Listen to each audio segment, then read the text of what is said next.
Johnny, can I throw out a question to you? Is it set in stone that the volunteers only have 6 weeks? Can it be extended? Yes. It can be.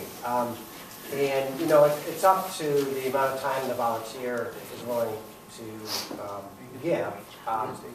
And we have some programs that go the whole semester, every week.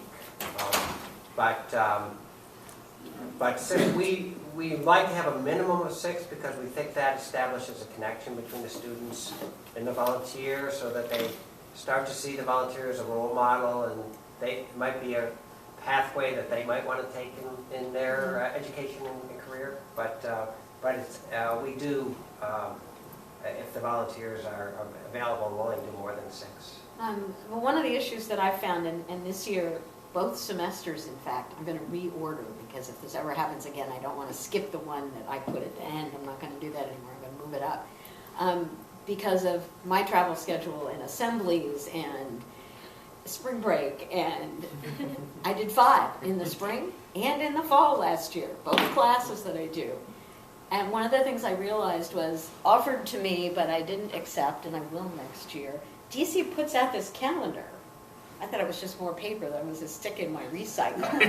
I'm really sorry I didn't know when the half day for teacher conferences was and all that sort of thing, so that I could have planned in advance. So I recommend, if you've got a DC school, get that calendar.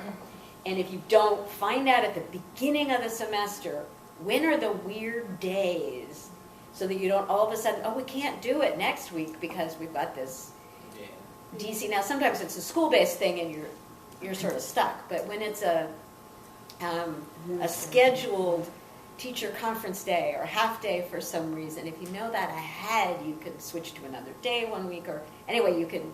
Because I felt really badly that twice with 2 different teachers, I only ended up with 5, and it wasn't because we didn't want to do 6 or 7. It was because it didn't work, and that's something that we can all keep in mind as we start, so that make sure that doesn't happen. I'm confused. I want to ask a question. I'm afraid the question's going to come out kind of confusing too. I'm in the Maryland environment, and I know that every semester, I think it might be called MSA testing. Maybe it's Maryland Scholastic Achievement. So for instance, that comes up, and whenever I talk to the teachers about when I'll do my thing, we'll do it after the MSA testing. They are under apparently a lot less pressure. I have a lot more freedom, and everybody's happier. And so I have the impression there's a body of topics of knowledge. The teachers teach to it, the kids are tested to it, and the teachers get graded on that. So I think I understand that. Okay, now there's this other thing called the standards. And I have to admit, well, by tomorrow I will have looked at it, but I don't know, I haven't looked at them yet. They sound to me very motherhoodish. And I could almost think in my own mind, gosh, I'll think almost anything I would do. I could say, oh yeah, that correlates with that standard. So I'm wondering, from a teacher standpoint, now how are they held accountable for meeting what appear to me to be some nebulous generic standards? Can you help me understand? Well, you know what, because, and I'm not sure if Maryland is a part of the Common Core standards or if they've opted out of Common Core. But there are these global standards that across the board, we all teach the same thing. And yeah, we're sort of met at these pinpoint moments, if that sort of answers you. Right, well, Sherry said there were 3 kinds of standards. And that's Earth. And she talked a lot about the ones that we can do no matter what, which are the generic scientific process ones. Right. But there are also disciplinary core ideas, which means in physics you have to know something, and in biology you have to know. This is the year you learn the anatomy of a human body. This is the year you learn whatever it is. So those are the standards that you want to look at if you want to fit your substantive area into what they're teaching, and that's what they get tested on. Okay. Is that So, yeah, substantive stuff? That's a really good point, that the point Sherry was making is there are a lot of standards that have to do with the practices, the way you approach problem solving, but there are also very specific standards for each grade level for Bernoulli's principle or density or whatever. Because 5th grade, there's a specific standard that talks about density. Right. And they have to be very familiar with the formula. Right. And velocity. Right. You know, So so, the kids will be tested and scores will be generated, yes. but that'll there be are on the schools. specific material. Well, Again, I I'll fall back. Okay, I how about this understand other thing DC doesn't called- do the science test anymore. Oh, Yeah. we do. Sorry? Yes, we do. Oh, okay. Oh, All right. Oh, interesting. 5th I was- grade. I was told that It's they now got started at that, 5th. The 5th grade. It's, they're gateways now, so 5th, 8th, Oh, okay. I think 11th, right. Oh, very interesting. But Maryland is moving towards the next gen science standards, but I don't think they adopt them till 2017, 18. So, and DC is using them now. As Sherry pointed out, Virginia is not adopting them, at least yet. But all the standards are available on our website under the tab Learning Resources, so you can see what Maryland's using now. But yeah, we always try to line up the volunteer with the right grade level for the kind of science they want to present. But we also want to reinforce that there is always this little tension that volunteers want to do what they were trained in. And we might not be able to match you up with a grade level, but you can still help meet the standards, the more generic standards about problem solving and things like that.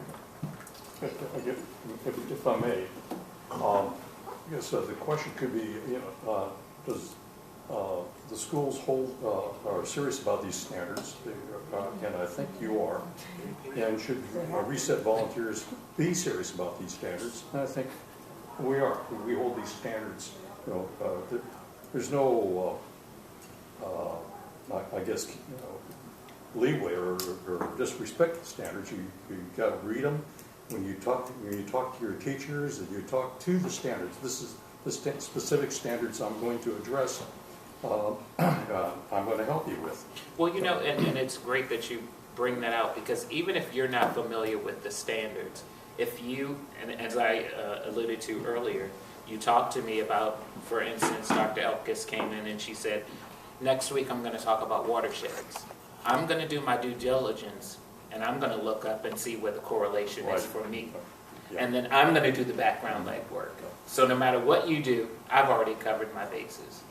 Right, but clearly this conversation is making me think that I should have that conversation a little bit ahead and say, so that I can be emphasizing, though some of it comes out.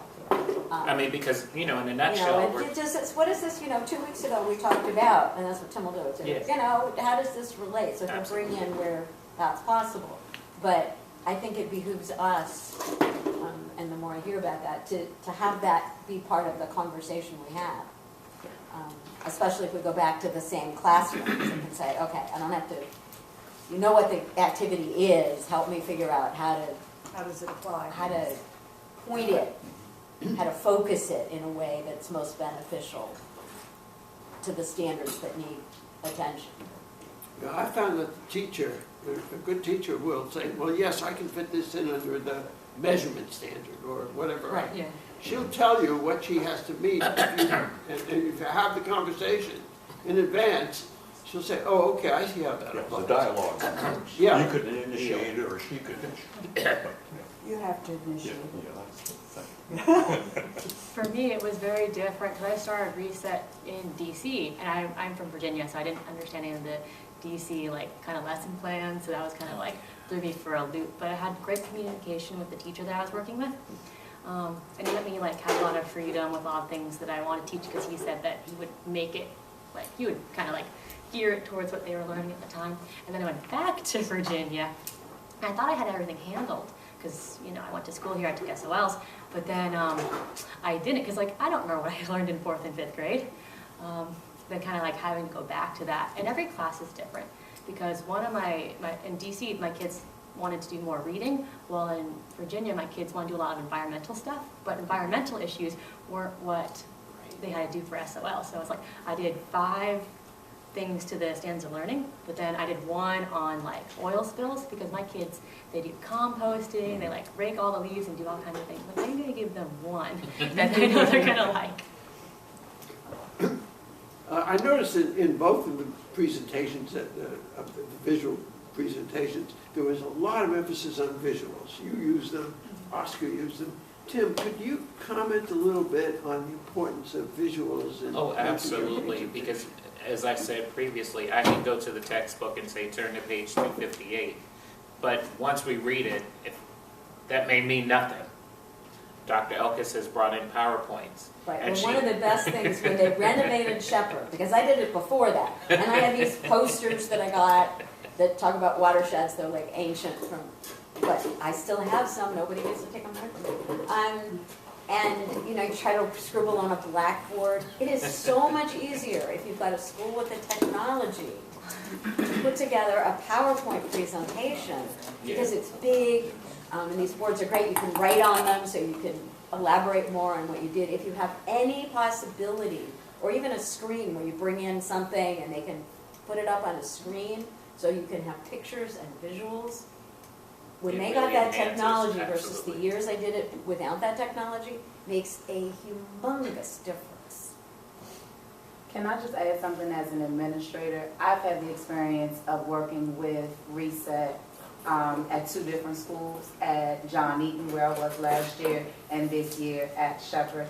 And one of the things that I love about it is that it also puts the teacher in a position of a learner as well. And so because you all come into the classrooms and you all are the experts, the teachers kind of take a step back and say, you know, and turn it over so they're learning along with the students. And especially at Shepherd, where we're all about students being lifelong learners, it gives students an opportunity to see, oh, my teacher is learning along with me, they're questioning along with me. And I think that's one of the strengths of the program.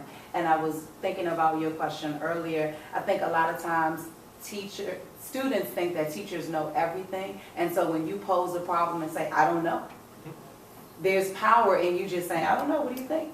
Yeah. You know, if it's, I don't know what the answer is, and they're often like, well, maybe it's this, maybe it's, okay, well, let's write that down. Let's go ahead and try to do this investigation, but you have to tell me what you think first, because you know what? I don't know. Because there is power there. Take a guess. Yeah. Let's see. Yeah. Yeah. A lot of the questions I can't answer because they have a lot of creative, off-the-wall kind of questions. I'll just say, let me get back to you on that, and it'll give us a thread to connect our one from the session to the next one. It'll be like, hey, remember those questions you asked? Or, you know, you asked after I left, but the teacher emailed to me. Well, here's what I have. And, you know, technology is one of those things I wish I could rely more heavily on, but it varies from school to school so much, because Clopper Mill had a excellent, you know, smart board you could write on with the different markers, and every kid had a Chromebook, and it was like, wow, you know, I could do a lot more here. I could get all sorts of technologically and do little flash games on there. But then I went to, you know, the private school where they weren't necessarily as funded, and they just had a whiteboard, and I just had to kind of go back to my Navy board roots, where I was just like, okay, let's talk about this. And it worked, you know, but it definitely was a little bit different. So. And just lastly, there's a direct correlation between the next generation science standards and the Common Core standards for reading and math. Some of the things that she spoke to, like cause and effect, we talk about cause and effect when we do English language arts. You know, what happens in this story, there's a cause for something and then there's effect. Just thinking about constructing an argument, that's what they're doing when they're writing a response to literature. So they're looking at the details that are happening in whatever they're reading, and then they're creating an argument based on that.